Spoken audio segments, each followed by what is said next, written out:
Vector Hillis. What comes to mind? Terms like bug boy, infested, disgusting, skin crawl inducing, those pretty much sum up the basic thoughts. However, I think there's a couple other terms that can be applied. A couple of terms like missed opportunity and even tragic. Our Imperial agent first meets Vector on Alderaan, and right from the get-go, we know that that boy seems to be touched in the head, Ma. We received a message concerning your mission.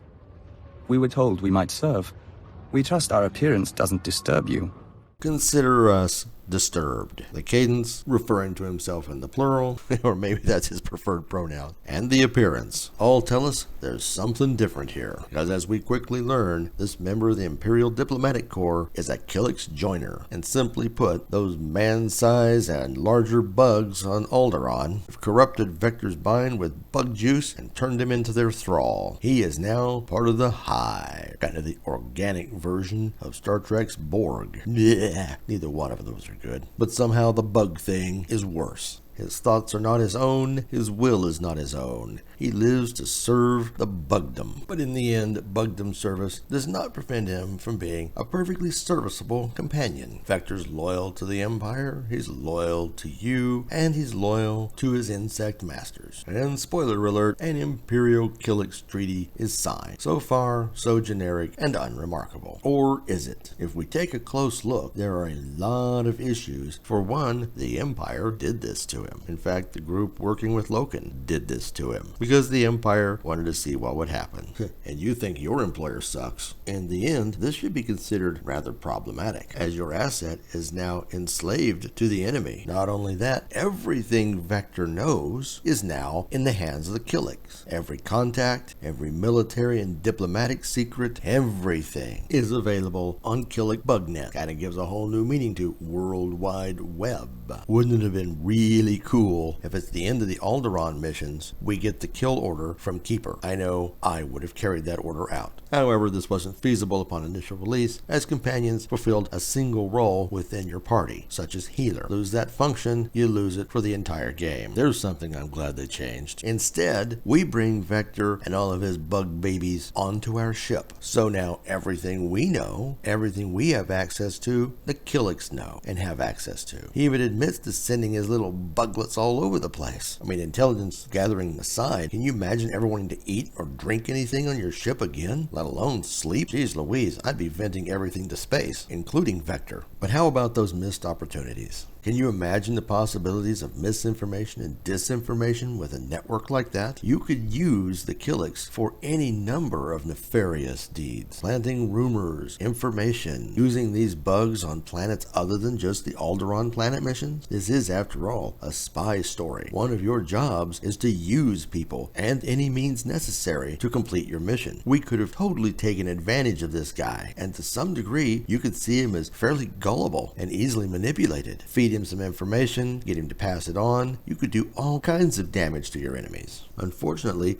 we don't get the chance. After Alderaan, we're relegated to his personal mission. And worse yet, oh my god, a romance. Vector is the only romance for the female agent. At least my dude had Cleo, and I hated her. Ugh, I'd rather lock lips with a blender. Now I know, can't explore every option. A lot of things get left on the floor. And who knows what they had actually planned that we just never saw. But setting aside the possibility of grand schemes and espionage, what about that personal story? First off, the romance is a no-go. How would you ever want to romance this dude? Then again, what if you knew Vector before he got turned? Now that'd be a cool plot twist. But as it stands, not a chance. Another missed opportunity. We can take another one of those opportunities off in his backstory. Vector was engaged, but now that he's Kilix man, he doesn't care about that. He's disengaged, haha, from the entire situation. And while he is aware that he was engaged and there were feelings, those are gone. Been replaced with bug love.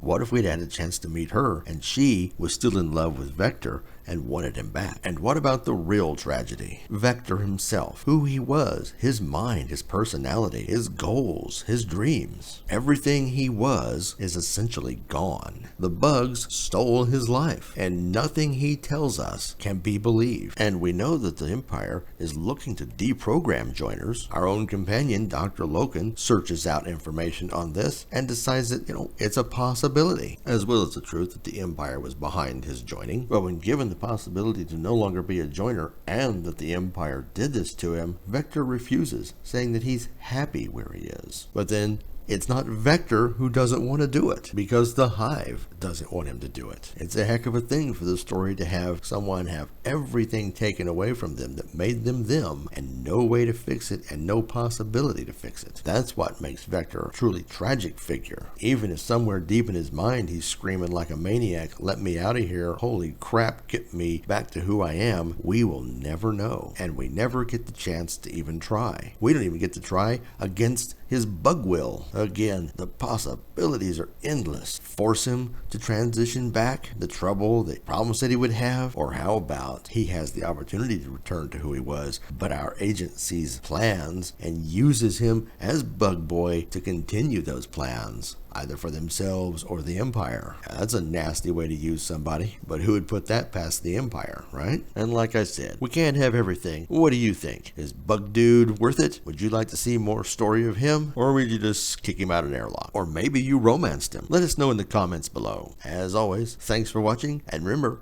like, comment, and subscribe.